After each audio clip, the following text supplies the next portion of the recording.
The annual September new iPhone ritual was pushed back a month this year for obvious reasons, but nonetheless, all eyes were on Cupertino again for one day as the iPhone 12 lineup was revealed to the world with all the usual pomp and circumstance. Diving right in, for the first time, iPhones are getting 5G connectivity, and with a number of Android devices already boasting it, it would have looked pretty silly for the iPhone 12 series to not have it. Apple's implementation does support millimeter wave, but only on US sold models. Then it's got support for the slower 5G standards across the board, so you should be covered regardless of what your carrier offers. Under the hood, there's a new system on chip, as expected, the Apple A14 Bionic.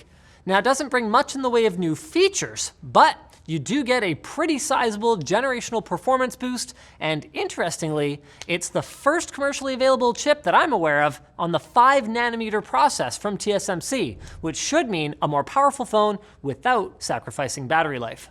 We're also getting OLED screens up and down the stack for the first time.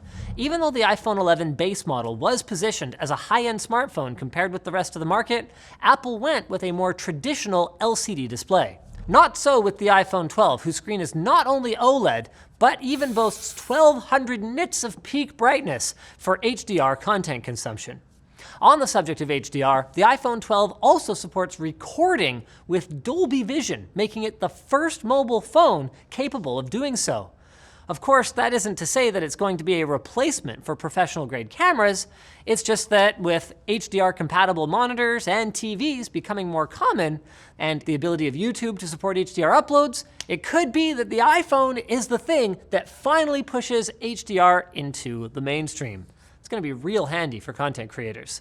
Both the standard and wide-angle cameras are getting night mode for better results when shooting in low light, and the Pro version of the iPhone 12 is getting LiDAR, similar to what police use to give you a speeding ticket. But instead of raising your insurance rates, iPhone LiDAR will help map the surrounding environment more quickly for augmented reality applications and enable the camera to focus faster in dim conditions when taking a photo. Additionally, there's a system in the Pro models that stabilizes the image sensor itself with a gyroscope, which should allow you to take sharper photos, especially if you're using longer exposure times.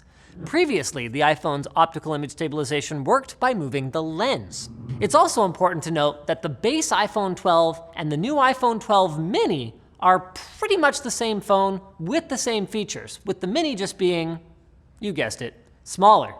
We're already used to smaller iPhones in the form of the SE models, but in this case, Apple might have changed the nomenclature to get across the message that the phones have nearly identical innards. Regardless of which model you go with, Magsafe is making a return.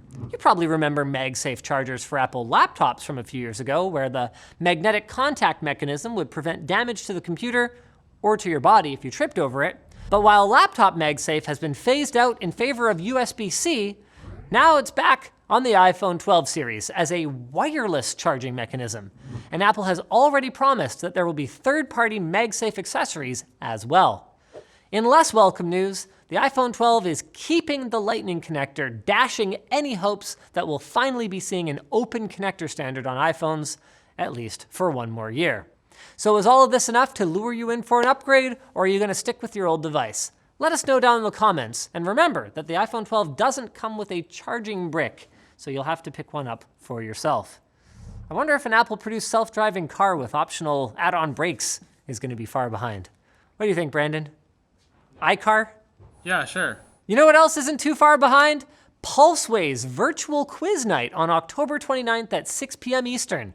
It'll be full of questions, fun, and memes, and Linus himself, that's right, me, is going to be co-hosting the event along with Edgar, Pulseways Director of Marketing. So you can answer questions, collect points, and chat with other sysadmins and IT pros. You can even win prizes, including, apparently, swag from lttstore.com. So check out the link below to learn more. Thanks for watching, guys. Like, dislike, check out our other videos, and leave a comment if you have a suggestion for a future Fast as Possible. We do love to hear from you guys.